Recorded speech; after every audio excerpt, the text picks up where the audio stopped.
Menurut WHO, lebih daripada 200 juta remaja perempuan dan wanita yang telah menjalankan pembedahan female genital mutilation atau dikenali dengan khitan di negara yang mempraktikkan pembedahan ini seperti di negara-negara Asia. Female genital mutilation (FGM) adalah prosedur yang dilakukan pada wanita yang melibatkan pengubahan alat kelamin wanita.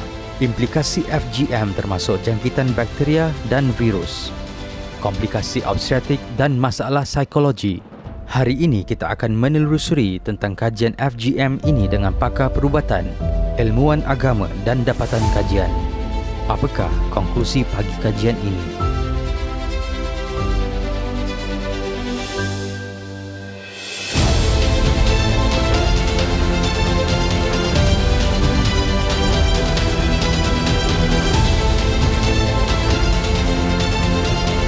Penyelidikan kami bertujuan untuk mengkaji mengenai tahap pengetahuan, sikap, amalan di kalangan ibu bapa, pengamal perubatan yang sah dan juga ilmuwan Islam terhadap impak kesihatan berkaitan khitan ke atas bayi perempuan. Antara ciri-ciri soal selidik ini ialah untuk mendidik di samping mengetahui mengenai komplikasi yang mungkin berlaku berkaitan amalan khitan ini. Berdasarkan kajian kami dapati bahawa amalan khitan ini dijalankan di atas umur bayi dalam lingkungan baru lahir hinggalah umurnya 1 tahun. Ya. Jadi antara komplikasi yang telah dimaklumkan adalah bayi-bayi ini sering menangis ya selepas menjalani proses ini, dan ini kemungkinan besarnya memanglah ya akibat daripada mengalami sakit.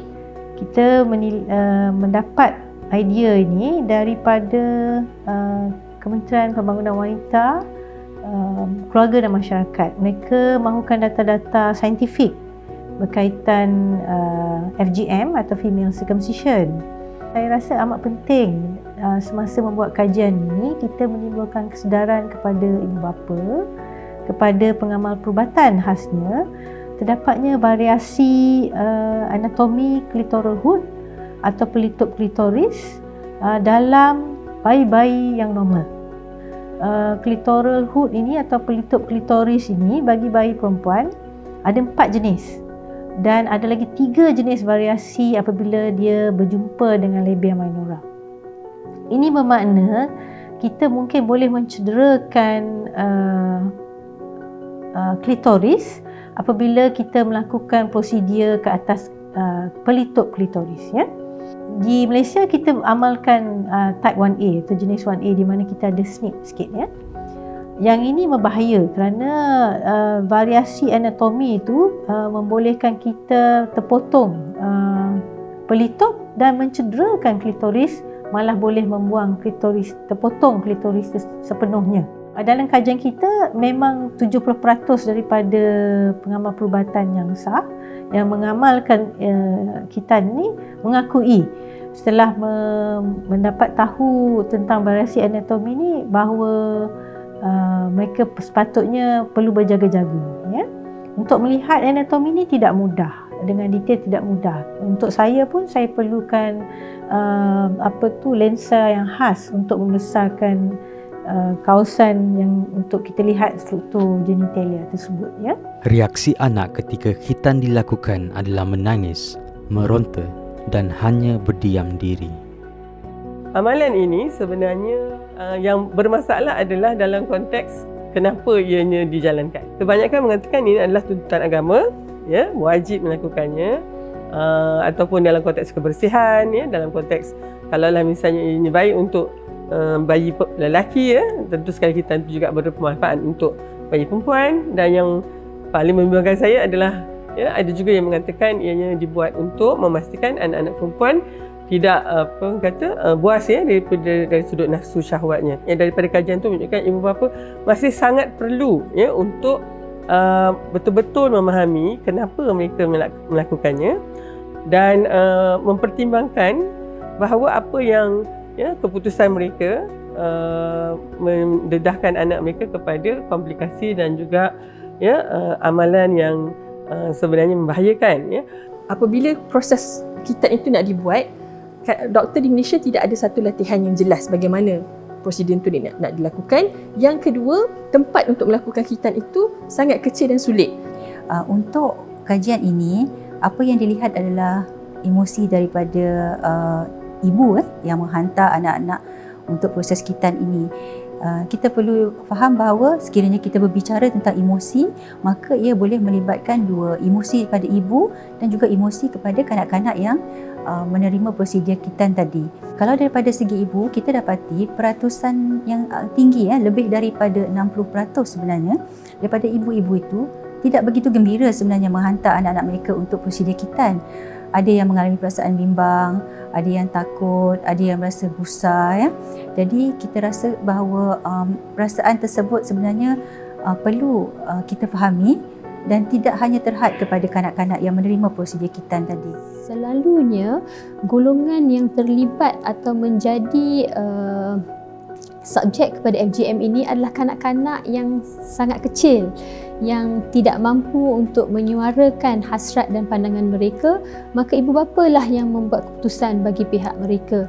Jadi ibu bapa wajar untuk meletakkan kebajikan kanak-kanak sebagai kepentingan paling utama dan mereka harus tidak membenarkan prosedur yang mungkin berpotensi untuk mendatangkan lebih kemudaratan dari kebaikan kepada kanak-kanak ini. Khitan ni terus dilakukan kerana permintaan daripada para ibu bapa dan juga dikatakan bahawa dituntut oleh agama. Ibu bapa merupakan salah satu tempat pendorong utama untuk anak perempuan dikhitankan. Namun, adakah ia mempunyai kebaikan dari sudut pandang agama? Dalam kajian kami, terdapat seramai 115 responden yang terdiri daripada lelaki dan perempuan berumur daripada seawal 20 tahun sehingga 69 tahun. Kelompok ini datang daripada pelbagai latar belakang, sekurang-kurangnya mempunyai diploma pengajian Islam sehinggalah ke tahap pengajian PhD di dalam pengajian Islam. Apabila kita bertanyakan tentang kewajipan khitan, responden dalam kajian kami mempunyai jawapan yang pelbagai. Sebahagian mereka mengetahui bahawa khitan adalah tidak wajib dan sebahagian meyakini bahawa ia adalah satu kewajipan di dalam agama. Sebanyak 37% responden lelaki dan perempuan yang mempunyai sarjana atau PhD mengatakan bahawa khitan tidak wajib. Apabila kita melihat pandangan ataupun persepsi responden tentang kewajipan khitan dan juga sejauh mana mereka menyokong tindakan ibu bapa untuk mengkhitankan anak perempuan mereka, kita dapati bahawa 14% responden lelaki dan perempuan yang tidak menyokong ibu bapa untuk mengkhitankan anak perempuan mereka, dan dalam masa yang sama mereka berpandangan bahawa khitan adalah tidak wajib. Namun, uniknya, sebanyak 18% daripada responden kajian ini berpandangan bahawa tujuan khitan bukanlah untuk memenuhi tuntutan agama. Khitan kanak-kanak perempuan ini merupakan satu perkara yang khilaf, satu perkara yang ada perbezaan di kalangan ulama empat mazhab antara Syafi'i, Hanafi, Maliki dan Hanbali.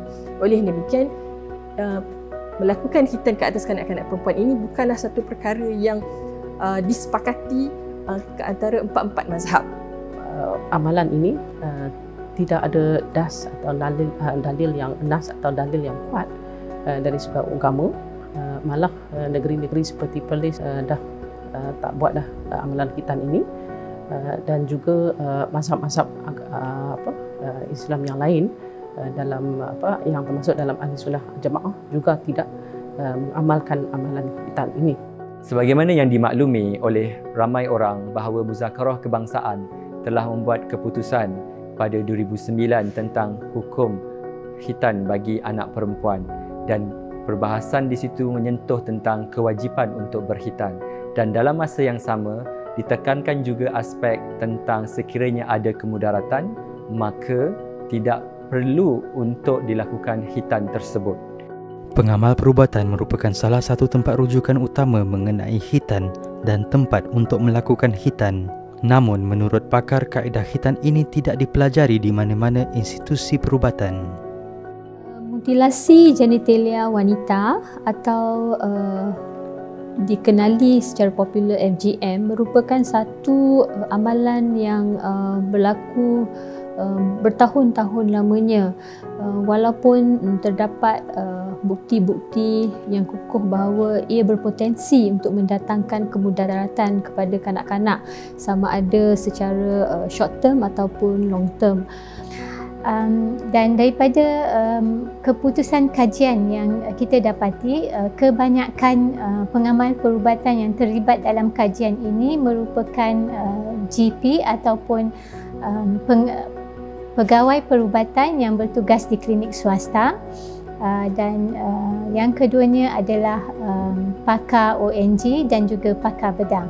Okey, dan kebanyakan mereka belajar daripada rakan sendiri, bermakna mereka semua ini tidak dapat kursus ataupun tidak diajar cara yang secara formal bagaimana melakukan circumcision ataupun khitan kepada bayi perempuan dan juga kanak-kanak perempuan. Dan kebanyakan pengamal perubatan melakukan khitan kepada bayi perempuan atau kanak-kanak perempuan di klinik swasta, iaitu klinik mereka sendiri, di hospital swasta dan di hospital kerajaan, kerana kebanyakannya adalah diminta oleh ibu bapa kanak-kanak perempuan ataupun bayi perempuan tersebut. Kita harus ingat bahawa khitan kanak-kanak ni tidak diajar pun, khususnya kanak wanita, semasa kita di sekolah perubatannya. Dan itu kerana ianya memang tidak merupakan salah satu prosedur perubatan sebagaimana khitan lelaki. Saya adalah seorang pakar kanak-kanak, jadi kadang-kadang kita sering lupa, atau kita memperlekehkan. Mungkin golongan yang sangat kecil ni takkan rasa sakit sebab mereka tak boleh meluahkan perasaan mereka lagi. Daripada hasil kajian yang kami dapati bahawa di kalangan kanak-kanak yang dikhitan, julat umur yang didapati adalah kurang 1 bulan sebanyak 15%, 36% adalah antara umur 1 hingga 3 bulan, sementara 23% adalah 3 hingga 6 bulan dan 6 bulan ke atas adalah 25.6%. Manakala kita lihat bayaran khitan adalah agak mahal juga. 43% menyatakan mereka membayar kurang daripada RM50, manakala 37% menyatakan mereka membayar antara RM50 hingga RM100.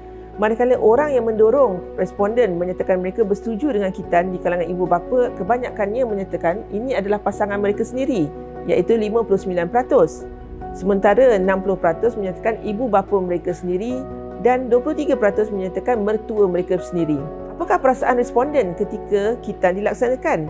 Kebanyakannya merasakan negatif, iaitu ibu bapa merasa risau, cemas, takut, khawatir dan juga berdebar-debar. Dan manakala mereka menyatakan mereka melihat komplikasi daripada perhatian mereka sendiri, menyatakan 56% menyatakan ada komplikasi. Kebanyakannya menyatakan ada kemerahan kepada kulit anak dan juga pendarahan. Ini adalah satu faktor yang merisaukan. Jadi apabila kita melakukan khitan adalah sangat membahaya kepada anak dan juga masa depan anak itu sendiri. Sekiranya prosedur khitan tadi dijalankan dengan tidak sempurna dan mengakibatkan komplikasi, dan contohnya seperti ada perubahan berlaku pada struktur genitalia kanak-kanak tersebut, kita faham bahawa kemungkinan akan berlaku masalah daripada segi hubungan seksual mereka apabila mereka dewasa kelak. Jadi isu-isu sebegini sebenarnya sangat sukar untuk dibincangkan secara terbuka. Jadi apabila berlaku sedemikian, maka tekanan emosi yang dialami itu sebenarnya lebih kepada dipendamkan, boleh menjadi kepada masalah kemurungan yang boleh juga sehingga meretakkan perhubungan di antara kanak-kanak tadi ataupun wanita yang telah menerima khitan tadi dengan pasangannya. Amalan khitan ini masih lagi diperbahaskan di peringkat negara dan dunia, namun amalan khitan ini patut dihentikan kerana ia tidak mempunyai kebaikan kepada anak perempuan dan malah boleh mendatangkan mudarat. Didapati daripada hasil kajian ini yang 90% daripada pengamal perubatan tidak tahu yang amalan khitan ini termasuk dalam type FGM, iaitu mutilasi genitalia wanita.